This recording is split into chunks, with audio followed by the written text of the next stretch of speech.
Hello everyone, I hope you're well, I hope you are healthy. If not, I hope you have a very good, nice doctor. Most of them are, I think, almost all of them are in fact, but some of them aren't. It is very rare to find evil doctors, but when you do, their stories are almost unbelievable. Let's see what you guys make of them. My name is Danny Burke, and this is the top 10 worst things doctors have done, part 2. Starting off at number 10 now, we have John Bodkin Adams. This British doctor goes down in history as a suspected serial killer. Between 1946 and 1956, over 160 of his patients died in suspicious circumstances. Almost all of them left him large sums of money and items in their wills. It's suspected that he coerced his patients into putting him in their wills and then intentionally shortened their lives through very high medicine doses in order to get that payout. The police were convinced he was guilty, but when it came to court, the prosecution was unable to get a guilty verdict, and Adams walked free and even continued to practice medicine. Coming in at number 9 now, we have Marcel Petiot, also known as the Butcher of Paris. This doctor was famous for helping the poor in Paris during the Second World War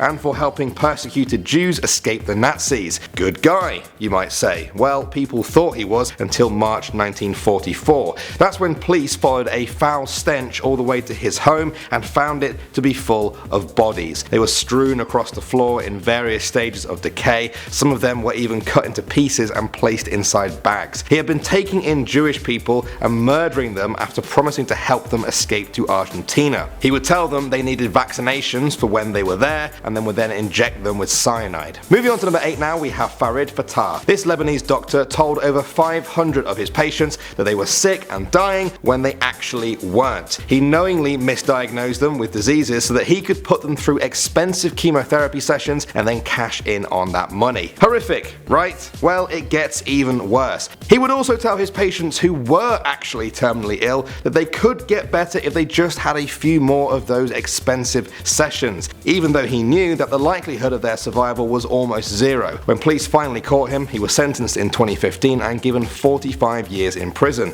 Next up at number 7 now, we have Kim Tutt. This 34-year-old woman was told by her doctor that she had cancer in her jaw and that she had just 3 to 6 months left to live. She was shocked, but the doctors said they might be able to give her an extra 3 months that she could spend with her sons if they operated on her to remove the tumour. She agreed to the big surgery. They ended up removing the left side of her chin all the way up behind her right ear. A few months later, she was called in to see her doctors, who told her there had been a mistake. They had actually mixed up her biopsy with someone else's, and she never had cancer in the first place. Although she was obviously happy to know she wasn't dying, she ended up suing the doctors for medical malpractice. Coming in at number 6 now, we have H.H. Holmes. Also known as Dr. Henry Howard Holmes, this American serial killer is thought to have been responsible for at least 27 murders during the late 19th century. While studying medicine, he would steal bodies and disfigure them in order to defraud life insurance companies. He eventually started up a hotel in Chicago, which later turned out to be a torture chamber with rooms and contraptions designed to kill the people who stayed there. He would then strip the bodies of flesh and make skeleton models out of them. He was caught and hanged in 1897 at the age of 34. Next up at number 5 now guys, we have Jayant Patel, also known as Dr. Death. This Indian doctor is thought to be responsible for the death of 87 of his patients between 2003 and 2005. Now the majority of these cases were not thought to be malicious in nature and were instead due to Patel's complete incompetence and total lack of medical knowledge. Many of his qualifications were based on documents that he forged himself. In 2010, he was found guilty of killing several patients through medical malpractice and sentenced to 7 years in prison.